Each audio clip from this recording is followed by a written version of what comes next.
नमस्कार दोस्तों। आज एक बार फिर से मैं आपका दोस्त एडवोकेट मोहन सिंह बिष्ट अपने चैनल के माध्यम से आपके समक्ष रूबरू हुआ हूँ और आज हम एक नया विषय लेके आए हैं। वैसे तो हमारे देश में कई प्रकार के कानून, कई प्रकार के एक्ट इस समय देश में चल रहे हैं और विभिन्न मुद्दों को लेके विभिन्न क्राइम या जो हमारे समाज में घटनाएं घटित होती हैं उनको लेकर के कई प्रकार के जो एक्ट वगैरह चल रहे हैं वो बने हुए हैं और उनमें संशोधन भी होते रहते हैं। लेकिन इन सबसे ऊपर है हमारे देश का संविधान और आज का हमारा जो विषय है वो है कॉन्स्टिट्यूशन, संविधान। क्योंकि कानून को जानने से पहले हमें संविधान के, अपने देश के संविधान के बारे में जानना बहुत ज़रूरी है। क्योंकि किसी भी देश के नागरिक उस देश के संविधान से बंधे हुए होते हैं। उस देश का संविधान उन्हें उनके अधिकार, उनके कर्तव्य और उनके कार्यों के बारे में उनको बताता है। और ऐसे ही हमारे देश का भी एक संविधान है जिसमें हमारे कार्य, कर्तव्य और हमारे अधिकार इत्यादि सब लिखे गए हैं और हमें किस प्रकार से आचरण करना चाहिए, क्या क्या हमें सुविधाएं मिल सकती हैं, ये सब हमारा संविधान हमें बताता है। तो दोस्तों, वैसे तो हमारा संविधान बहुत लंबा है, काफ़ी मेहनत से बनाया गया है और ये सभी को पता है कि 26 जनवरी सन 1950 को ये हमारे देश में लागू हुआ था और उसके पश्चात से कई बार इसमें बीच में संशोधन हुए और आज भी हो रहे हैं। और हमारा ये जो संविधान है ये कई भागों में बटा हुआ है। तो क्योंकि इस संविधान को हम एक बार में या एक वीडियो के माध्यम से आपको नहीं समझा सकते, नहीं बता सकते, तो इसलिए हमने इसको एक डिसाइड किया है या सोचा है कि क्योंकि ये एक महत्वपूर्ण विषय है और इस महत्वपूर्ण विषय को समझाने के लिए हमें इसके कई पार्टों में ये आपको समझाना पड़ेगा। तो इसलिए आज से हम इसका पहला पार्ट शुरू करने जा रहे हैं और इसमें जो है आज हम इसके संविधान का, जो हमारा भारत का जो संविधान है, इसकी उद्देशिका, इसकी प्रीम्बल, इसकी जो परिभाषा है वो आपको बताएंगे। और इसका जो भाग 1 में जो अनुच्छेद दिए गए हैं जिसमें भारत संघ मतलब देश के बारे में बताया गया है और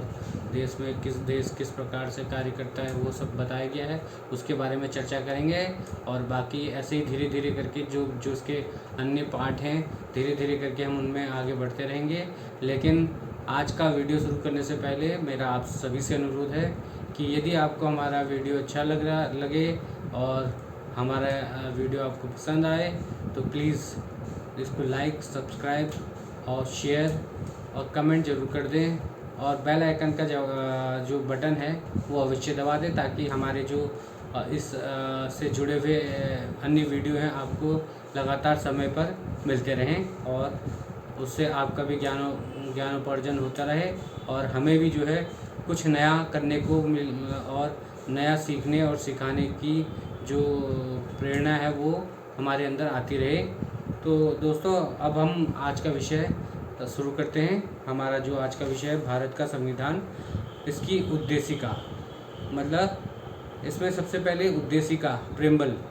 जिसको मतलब इसका उद्देश्य क्या है वो इसमें बताया गया है। वो है कि इसमें हम सब भारत के लोग जो हैं,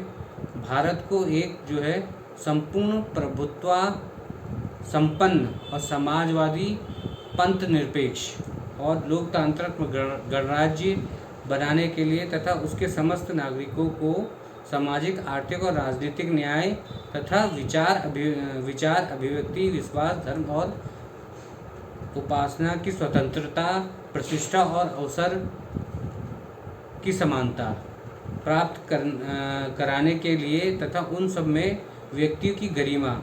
और राष्ट्र की एकता और अखंडता सुनिश्चित करने वाली बंधुत्व बढ़ाने के लिए दृढ़ संकल्प होकर अपनी इस संविधान, जो कि मतलब ये संविधान हमें ये बताता है कि ये संविधान के अंतर्गत हम लोगों को, हम भारत के जो लोग हैं, हमें क्या करना है। हमें आपस में मिलकर जो है अपने देश को, अपने देश के लोगों को जो है एक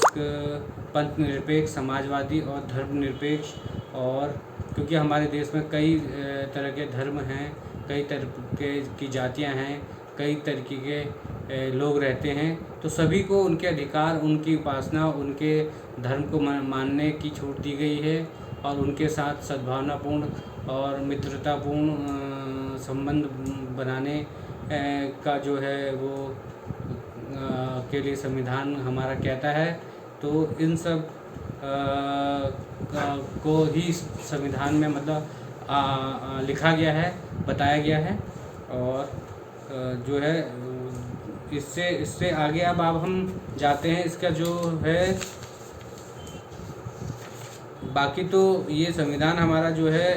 वैसे लिखा तो ये गया था 26 नवंबर 1949 को जो है ये अधिनियमित किया गया था संसद द्वारा, लेकिन इसको जो लागू किया था राष्ट्रपति के हस्ताक्षर से 26 जनवरी 1950 को ये हमारे संपूर्ण देश में लागू हुआ था ये हमारा संविधान। और बाकी इसकी जो कमेटियाँ वगैरह थी उसके बारे में तो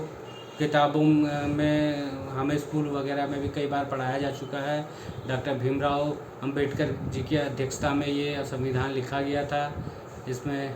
कई सदस्य थे। अब उन सब चीज़ों को छोड़ते हुए अब हम आगे बढ़ते, अब इसका जो प्रथम भाग है उस भाग की ओर बढ़ते हैं। भाग 1, संघ और उसका राज्य क्षेत्र, मतलब जो हमारा देश है वो और उसके राज्य, क्योंकि हमारा देश जो है कई राज्यों से मिलकर बना हुआ एक देश है,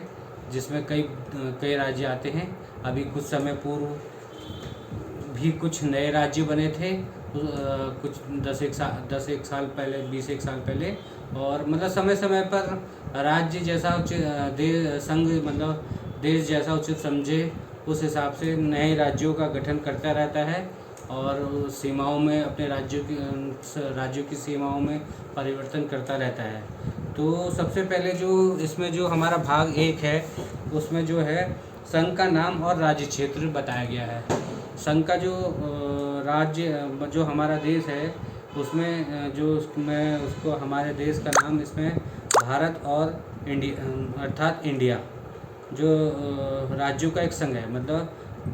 हमारा जो देश भारत, इंडिया, हिंदुस्तान जिसको कहते हैं, वो एक अनेक राज्यों का एक देश है और कई राज्यों से मिलकर ये बनाया गया है। इसमें जो है कई राज्य शामिल हैं और क्या कहते हैं इसमें उनकी सीमाएं, राज्यों की सीमाएं खोली गई हैं और क्या बोलते हैं सीमाएं खोली गई हैं। सीमाओं को बढ़ाया घटाया जाना भी बताया गया है कि बढ़ाया भी जा सकता है, घटाया भी जा सकता है। और इसी का जो अनुच्छेद 2 है, नए राज्यों का प्रवेश या स्थापना, मतलब इस संविधान के माध्यम से जो है संसद में विधि के द्वारा, संसद में मतलब अधिनियम के थ्रू जो है केंद्र सरकार जो है नए राज्यों का जो है निर्माण कर सकती है और उसमें कुछ शर्तें लगा कर सकती है और मतलब जो भी उसे ठीक समझे उनके अनुसार वो नए राज्यों के प्रवेश या उसकी स्थापना कर सकती है और उनका जो भी मतलब उनमें उचित समझे वो अपनी तरफ से कर सकती है। इतना केंद्र सरकार को इस अनुच्छेद में शक्ति दी गई है। तथा और नंबर 3 इसमें जो है वो है नए राज्यों का निर्माण और वर्तमान राज्यों के क्षेत्रों में सीमाओं या नामों में परिवर्तन। अब नए राज्यों के बारे में तो हमारे द्वारा आपको उसमें बता दिया गया है। तथा इसमें एक जो और चीज़ जोड़ी गई है कि वो नए जो राज्य है, राज्यों के क्षेत्रों की और की सीमाओं, मतलब राज्य का जो क्षेत्रफल है उसको घटाया बढ़ाया जा सकता है, सीमा जो है उसकी उसको चेंज किया जा सकता है, और जो उसके राज्यों के नाम हैं उनको परिवर्तन किया जा सकता है। जैसे कि हमारा उत्तराखंड राज्य जो बना था, उसमें जो है उत्तराखंड से पहले इसका नाम उत्तरांचल था, बाद में इसका नाम बदल के उत्तराखंड कर दिया गया था। इसी प्रकार केंद्र सरकार चाहे तो उसको जो है किसी भी राज्य का नाम जो है परिवर्तित कर सकती है, सीमा पर परिवर्तित कर सकती है, और वो क्षेत्रफल परिवर्तित कर सकती है। उनको इस संविधान के माध्यम से पूरे अधिकार और राइट मतलब दिए गए हैं। और इसके अलावा किसी राज्य में उसका राज्य क्षेत्र अलग करके कि मतलब किसी राज्य में किसी भी राज्य जो कि हमारे संघ से जुड़ा हुआ राज्य को उसके राज्य से अलग करके अथवा दो या दो से अधिक राज्यों या राज्यों के भागों में मिलाकर, मतलब या दो राज्यों से मिलकर या दो राज्यों के भागों से मिलाकर अथवा किसी राज्य को किसी राज्य के भाग के साथ मिलाकर नए राज्य का निर्माण कर सकती है। मतलब इसका तात्पर्य ये है कि हमारे मतलब संसद जो है उसको इस अनुच्छेद में, ये जो अनुच्छेद 3 का ही एक पार्ट है क, इस पार्ट में ये शक्ति दी गई है कि वो दो या दो से अधिक राज्यों की सीमाओं से मतलब उनसे किसी मिलाकर या जो है अधिक भागों को मिलाकर मतलब जो है एक नए राज्य का गठन कर सकती है और राज्य के भागों को मिलाकर निर्माण कर सकती है। किसी राज्य क्षेत्र को बढ़ा सकती है, मतलब किसी भी राज्य के क्षेत्रफल को बढ़ा सकती है, और किसी राज्य का क्षेत्र घटा भी सकती है। जिस प्रकार वो संघ जो है हमारा अधिनियम के थ्रू, संसद के थ्रू जो है किसी राज्य को का क्षेत्रफल बढ़ा सकती है, उसी प्रकार घटा भी सकती है। किसी राज्य की सीमाओं का परिवर्तन भी वो कर सकती है, और किसी राज्य का जो है नाम भी वो बदल सकती है ना। ये सब चीज़ें हैं जो भाग 1 में हमारे संविधान के दी गई हैं। मतलब बेसिकली हमारा जो संविधान कॉन्स्टिट्यूशन का जो भाग 1 है वो हमारे देश जो उसमें हमारे देश का नाम वो किस प्रकार से बना हुआ है, और उसमें कैसे राज्यों का निर्माण, कैसे राज्यों का क्षेत्रफल, और कैसे राज्यों के क्षेत्रफल को घटाया बढ़ाया जा सकता है, और कैसे नए राज्यों का निर्माण किया जा सकता है, कैसे नए राज्यों के सीमाओं को बदला जा सकता है, इत्यादि के बारे में संघ में जो है संविधान ने जो है हमें संघ को पावर दी है, केंद्र सरकार को पावर दी है। केंद्र सरकार अधिनियम राज्यसभा लोकसभा में पास कराकर राष्ट्रपति के हस्ताक्षर से इसको पूरे देश में लागू करा सकती है। दोस्तों, ये था हमारा आज का जो है संविधान कॉन्स्टिट्यूशन से जुड़ा हुआ पहले भाग का वीडियो, और इसके बाद हम लगातार आपसे अपने अन्य वीडियोस के माध्यम से अपने इस संविधान के अन्य पहलुओं पे, अपने इसके अन्य भागों पे धीरे धीरे करके बातें करते रहेंगे। और यदि आपको हमारा ये चैनल पसंद आया, हमारा ये वीडियो पसंद आया हो, तो आप कृपया करके हमारे इस वीडियो को लाइक, शेयर, कमेंट और जो है थोड़ा सा बेल आइकन ज़रूर दबा दें, ताकि हमारे आने वाले वीडियो और भी आपको मिल सकें, जिससे आपका की नॉलेज बढ़े और आप जो है अधिक से अधिक लाभान्वित हों। धन्यवाद दोस्तों।